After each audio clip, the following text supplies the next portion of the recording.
Hi, I'm Grandpa from Grammy and Grandpa Read, and today's book is The Scarlet Dragon. You guys like dragon books? I do. It's written by Roy Foy and illustrated by Pan Georgiou. Hope I said that last name right.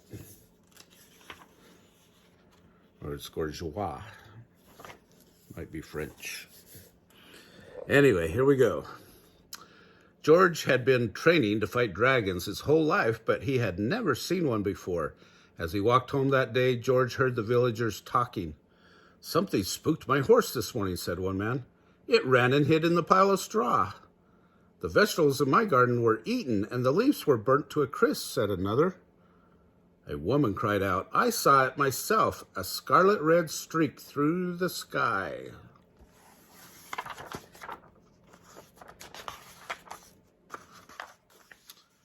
A spooked horse? Fire?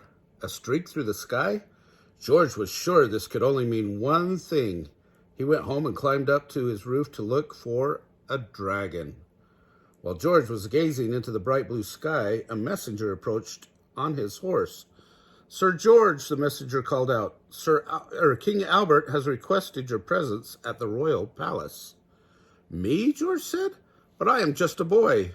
The king does not tell me his business, only who to call for before him," said the messenger. A royal warrant had been unrolled and was hanging from the messenger's hand. It says a royal warrant by order of the king. George felt his heart leap. He scrambled down from the roof and jumped onto his noble steed, Johnny Runs a Lot. Johnny felt George's excitement and galloped as fast as he could. An hour later, George saw the majestic castle in the horizon. He admired its beauty, the turrets atop the corner towers, and a drawbridge stretching over a teal-green teal-green moat.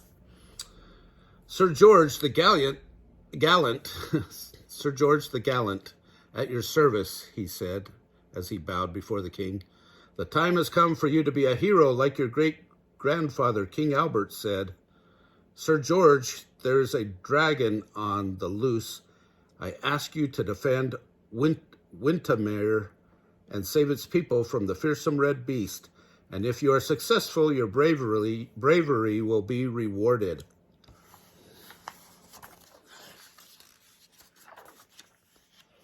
George was ready to set off on his journey, but first he needed to find the dragon. So he climbed the Wintermere watchtower and called out, "Come out and fight, foul beast." George waited. He tried to prepare himself by practicing his sword fighting and fire dodging moves. Then he wondered if the dragon was very big or very fiery.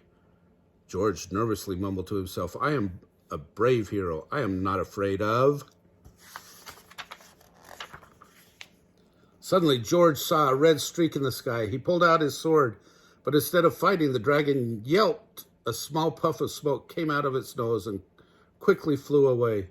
George scratched his head. This wasn't quite what he had practiced for, but he didn't want to miss his chance. He hopped onto his horse, Johnny, and galloped after the dragon. George followed the dragon all the way out of the village until finally it swooped down into a cave. George hopped off his horse and approached the cave entrance. He was ready to call for the dragon to come out when he heard loud sniffling coming from inside. George tiptoed into the cave, hiding in the shadows. Snap!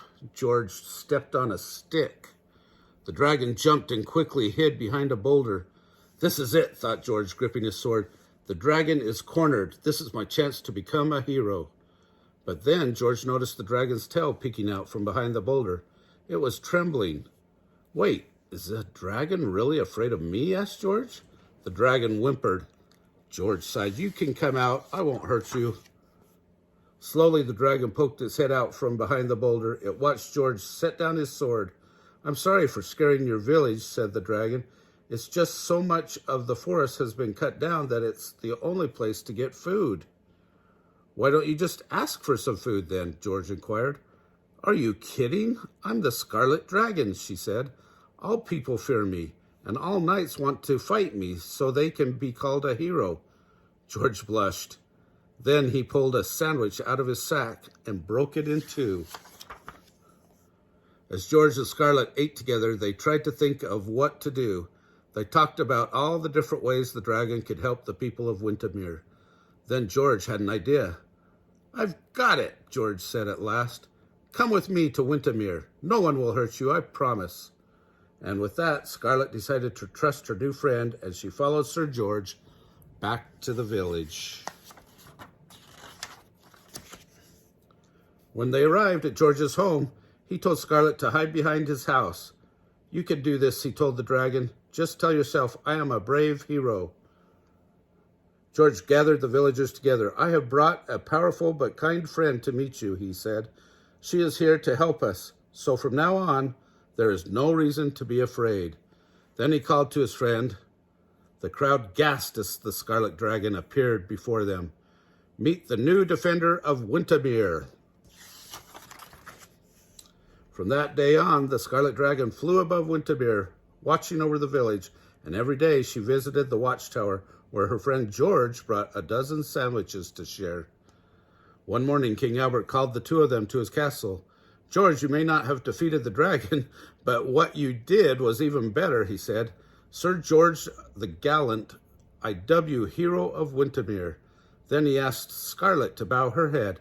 "And Dragon, it is my pleasure to dub you Dame Scarlet, brave defender of Wintermere." From that day on, in the great hall beside George's great-grandfather, hung a portrait of not one, but two heroes.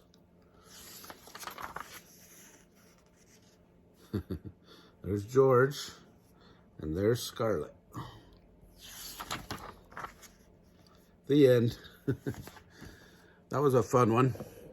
Sometimes we don't have to fight to get a better result, right? Remember about having good friendships. Hit the like button below and subscribe to our channel, and we'll see you tomorrow.